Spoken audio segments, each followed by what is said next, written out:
Assalamualaikum students, this is Kashif Anis and you are watching my video on my Facebook channel.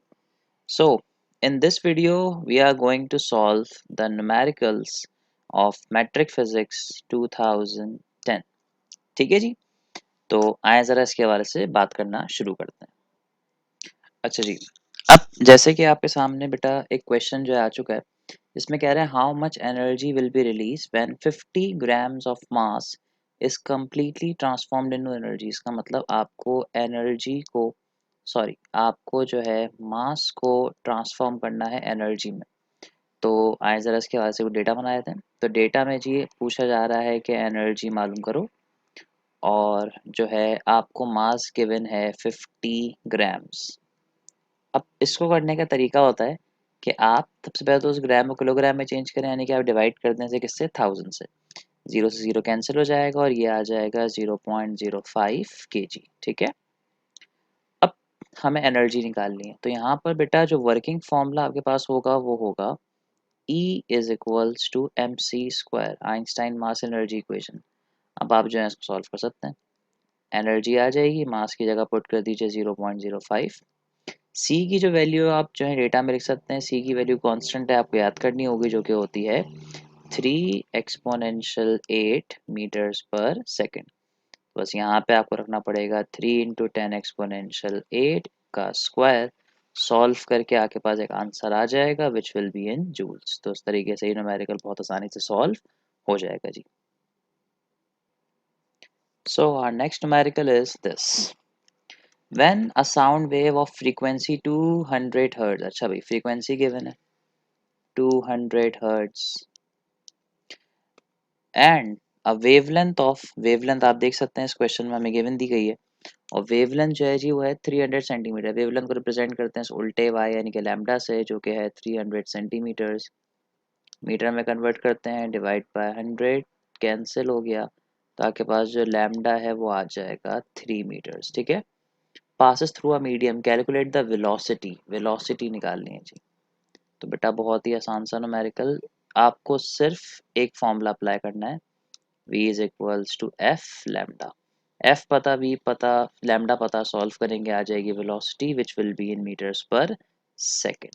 ठीक है, तो इस तरीके से न्यूमेरिकल जो है सॉल्व हो जाएगा। इस न्यूमेरिकल की बात करें तो आपके पास ये जो न्यूमेरिकल है इसमें आपसे कह रहे हैं कि जी ऑर्बिटल वेलोसिटी जो है मालूम करें। तो अगर हमें वेलोसिटी मालूम करनी है जो कि ऑर्बिटल है, तो उसको हम कहते हैं वी ओ। ठीक है, आर्टिफिशियल सैटेलाइट की जो which is required to moving around an earth if the radius of earth is 6 exponential 6 metres. Radius of earth का एक खास सिंबल है जिसको हम यूं कह देते हैं, जो कि है 6 into 10 exponential 6 metres. Value of g जो है वो गिवन है 10। ये बहुत ही आसान सा न्यूमेरिकल है, इसकी डेरिवेशन भी हमारे कोर्स में इंक्लूड है बेटा, और इसको सॉल्व करने का सिर्फ सिंपल तरीका है कि आप फॉर्मूला अप्लाई कर लें, जो कि होता है अंडर रूट जी इंटू आर ई। सॉल्व करने पर आपको ऑर्बिटल वेलोसिटी मिल जाएगी, जो कि होगी किसमें, मीटर्स पर सेकेंड में। ठीक है, तो इस तरीके से आपके पास ये न्यूमेरिकल जो है बहुत आसानी से सॉल्व हो जाएगा। अच्छा जी, ये न्यूमेरिकल थोड़ा सा लेंथी हो जाएगा, पढ़ते हैं इसको ज़रा।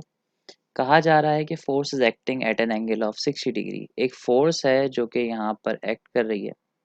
तो एंगल हमें गिवन है यहाँ पे कितना बेटा, एंगल हमें यहाँ पर जो है गिवन दे दिया गया है विच इज 60 डिग्री। ठीक है, with x axis, if the x component of the force is this, x component of force, force का x component कितना given है, 50 न्यूटन्स।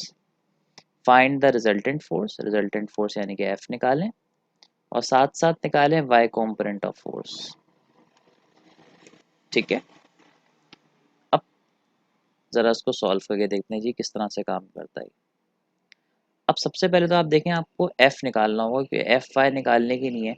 f अगर ना पता हो तो आप सॉल्व नहीं कर सकते। तो देखें एफ एक्स मुझे गिवन है, एफ एक्स की मदद से मैं f निकाल लेता हूँ। तो सबसे पहले मैं f निकालता हूँ यहाँ से।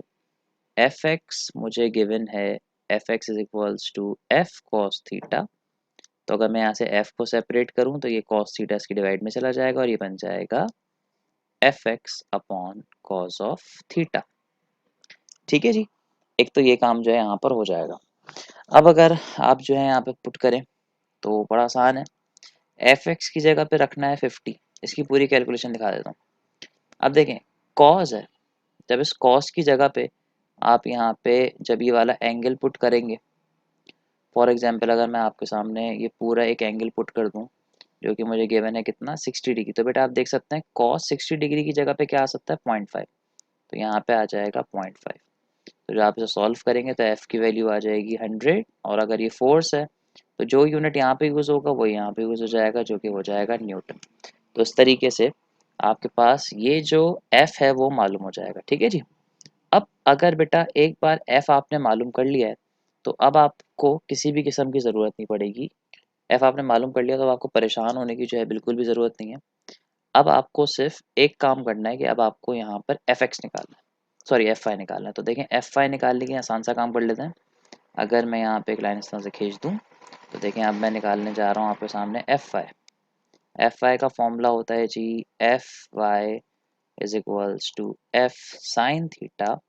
साइन थीटा की जगह पे 60 लिख दीजिए, एफ की जगह पे आ जाएगा जी 100, और साइन 60 की पूरी वैल्यू गिवन है जो कि है 0.866। तो बेटा मल्टीप्लाई करने पर आपको यहाँ पर जो आंसर मिलेगा वो बराबर हो जाएगा 8.66 न्यूटन के, सॉरी 86.6 न्यूटन के। तो ये हो जाएगा आपका वाई कॉम्पोनेंट। तो इस तरीके से दोनों आंसर जो हैं आपके आ जाएंगे। ठीक है, तो आप इसे कॉपी कर सकते हैं। अच्छा जी, इस क्वेश्चन में आपसे क्या पूछा जा रहा है कि जी find the amount of heat required. Heat निकालनी है जी, इसका मतलब निकालना है आपको यहाँ पे Q. Q of 100 gram mass, mass given है 100 ग्राम, जानते हैं ना क्या करेंगे, किलोग्राम में कन्वर्ट करेंगे, 1000 से डिवाइड करके तो बन जाएगा 0.1 kg। साथ साथ पानी गिवन है, पानी की स्पेसिफिक हीट गिवन है जी, तो स्पेसिफिक हीट होती है सी, पानी की है तो डब्ल्यू लिख देते हैं। अच्छा ये ओ बन गया है गलती से, इसको सही कर देते हैं यहाँ पे। तो अब अगर मैं जो हूँ इसको यहाँ से कट कर दूँ और ये मैंने लिख दिया स्पेसिफिक हीट ऑफ वाटर, जो कि बराबर होती है 4200 joules per KG degree centigrade के। अब देखिए टेम्परेचर गिवन है 10 से 60, इसका मतलब जो T1 है वो है 10 डिग्री सेंटीग्रेड और जो T2 है वो है 60 डिग्री सेंटीग्रेड। अब देखें एक बात याद रखें, जब भी हमें टेम्परेचर डिफरेंस निकालना होता है, असल में यहाँ पे मास गिवन है और हीट निकालनी है, तो मैंने हमेशा अपने बच्चों से कहा है कि बेटा आप हमेशा एक बात याद रखा करें, जब भी हीट निकालने के लिए मास गिवन हो तो स्पेसिफिक हीट का फॉर्मूला काम करता है, which is Q is equals to M C delta T, यानी कि चेंज इन टेम्परेचर। अच्छा, चेंज इन टेम्परेचर में अच्छी बात ये होती है कि अगर आपके पास टेम्परेचर्स हैं दो और वो दोनों के दोनों डिग्री सेंटीग्रेड में हैं, तो आपको उन्हें केल्विन में कन्वर्ट करने की ज़रूरत नहीं पड़ती, क्योंकि केल्विन में कन्वर्ट करके इनका डिफरेंस लें या डायरेक्टली डिफरेंस लें, दोनों में आंसर बिल्कुल सेम ही आता है। तो बस आप यहाँ पे वैल्यूज पुट कर दीजिए, मास की जगह मास की वैल्यू, स्पेसिफिक हीट की जगह स्पेसिफिक हीट की वैल्यू। तो एम सी और डेल्टा टी की जगह पे 60 माइनस 100 करेंगे तो ये बन जाएगा 50। बस सॉल्व करने पर आपको हीट मिल जाएगी जिसका यूनिट हो जाएगा जूल्स। तो बआसानी है न्यूमेरिकल आप सॉल्व कर सकते हैं बेटा। अच्छा जी, अब इसमें आपसे कहा यह जा रहा है कि a ball is dropped from a tower and it reaches the ground in 10 seconds. तो यहाँ पे टाइम गिवन है कितना, 10 सेकेंड्स। ठीक है, calculate the height of the tower, height निकाल दी। एक बहुत इंपॉर्टेंट वर्ड ड्रॉप, जब भी ड्रॉप आ जाए तो इनिशियल वेलोसिटी को लेते हैं ज़ीरो, क्योंकि जब भी हम किसी बॉडी को शुरू से ड्रॉप करते हैं तो जब शुरू में रुकी हुई होती है तो उसकी इनिशियल को लिया जाता है ज़ीरो, और फिर जब वो नीचे की तरफ मूव करती है फिर उसके अंदर वेलोसिटी आती है तो इनिशियल ज़ीरो ली जाती है। और यहाँ पर एक्सेलरेशन ली जाती है ग्रेविटी के बराबर, विच इज़ 9.8। 10 भी ले सकते हैं मेट्रिक लेवल पे, लेकिन 9.8 लें आप। अच्छा जी, साथ साथ हमें हाइट के साथ एक और चीज़ निकालनी है, वेलोसिटी। और जब देखें जब इनिशियल वेलोसिटी होगी, जब बॉडी ज़मीन पर टकराएगी तो इस वक्त इनिशियल कन्वर्ट हो जाएगी इसमें फाइनल में, तो उसका मतलब फाइनल भी आपको निकालनी है। आसान न्यूमेरिकल है, आए ज़रा देखते हैं, इस पर गौर करते हैं। अच्छा बेटा, हाइट निकालनी है सबसे पहले, तो हाइट को निकालने के लिए सिंपल सा फॉर्मूला है जो कि है second equation, H is equals to V I T plus half A T की जगह पे जी टी का स्क्वायर आ गया। अब देखें वी आई ज़ीरो है, तो जब यहाँ ज़ीरो आएगा तो ये पूरा फैक्टर ज़ीरो हो जाएगा, तो बचेगा क्या, H is equals to half g, और टाइम की जगह पे आ जाएगा 10 का स्क्वायर। सॉल्व करने पे पूरी हाइट आ जाएगी जिसका यूनिट होगा मीटर्स। ठीक है, साथ साथ बची वेलोसिटी बेटे, तो फाइनल वेलोसिटी के लिए थर्ड इक्वेशन भी लग सकती है, क्योंकि हमें हाइट वगैरह पता चल जाएगी यहाँ से। लेकिन मैं तो बोलूँगा आप आसान सा काम करें, आप ये वाली इक्वेशन लगाएं, V F is equals to V I plus G T. V I फिर ज़ीरो हो गया, बचा सिर्फ जी टी। जी भी पता है, टी भी पता है, सॉल्व करने पे वेलोसिटी आ जाएगी, यूनिट बन जाएगा मीटर्स पर सेकेंड। तो इस तरीके से ये पूरा न्यूमेरिकल आपके सामने सॉल्व हो जाएगा। ठीक है जी,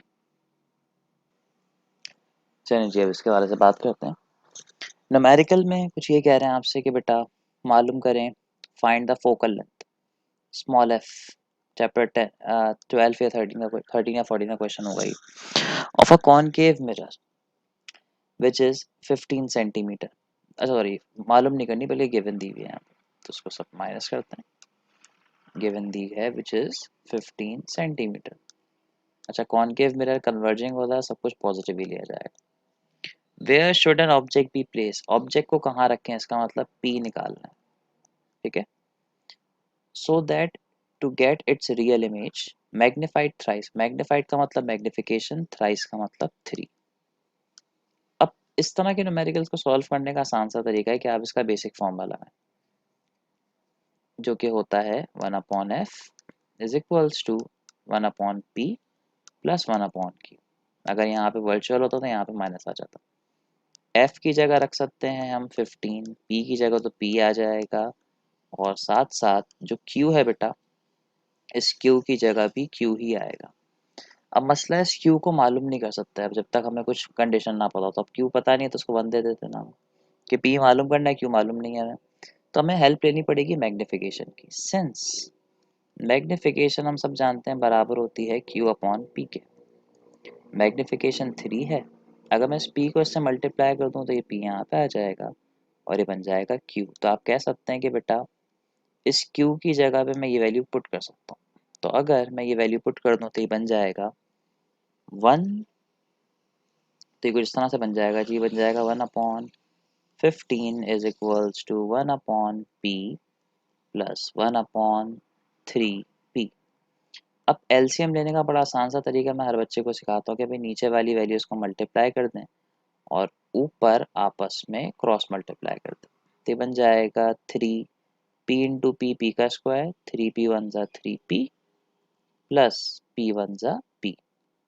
तो अगर इसको सॉल्व करने बेटा 3 और ये 1 तो बन जाएगा 4p अपॉन 3p का स्क्वायर, एक p से p कैंसिल, तो बचा क्या जी 1/15 इज इक्वल्स टू 4/3p।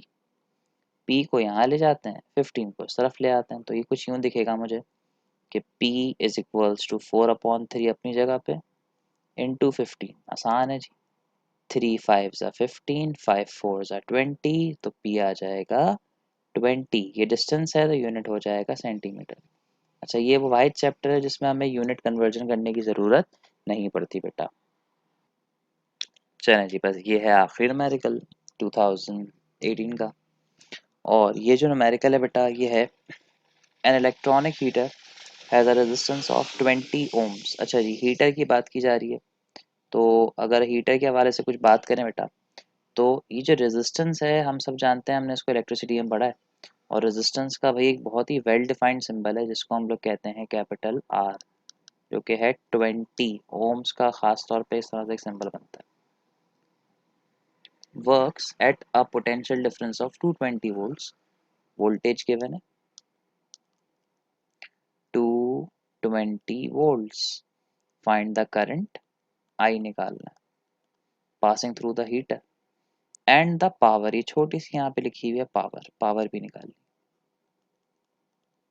अच्छा जी, पहले तो करंट का मसला हल करते हैं। करंट निकालने के लिए एक बहुत ही मशहूर लॉ, वो मशहूर लॉ करने से पहले पहले मैं उसको सही कर दूं ज़रा। अच्छा जी, तो वो जो करंट है उसको सॉल्व करने के लिए एक बहुत ही मशहूर लॉ है, जिसका जो नाम है ओम्स लॉ है जो है V is equals to I R. I को सेपरेट करें तो बन जाएगा V अपॉन आर। V आपके पास है 220, आर है सिर्फ 20। तो बेटा जैसे ही आप लोग इसको डिवाइड करेंगे तो ये बन जाएगा 11 और करंट आ जाएगा 11 एम्पियर्स।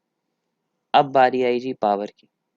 तो पावर को सॉल्व करने का तो बहुत ही आसान फॉर्मूला, ये कैपिटल पी होता है पावर में हमेशा बेटा। वैसे तो बहुत सारे फॉर्मूलेस हैं, बेसिक फॉर्मूला है P is equals to I V. I की जगह 11, वी की जगह 220। तो जैसे ही आप इसे मल्टीप्लाई करेंगे आपके पास आ जाएगा एक आंसर जो कि बराबर होगा 2420 के। पावर है तो यूनिट हो जाएगा वॉट्स। तो इस तरीके से ये न्यूमेरिकल बहुत आसानी से सॉल्व हो जाएगा। ठीक है जी। So that's all for this video.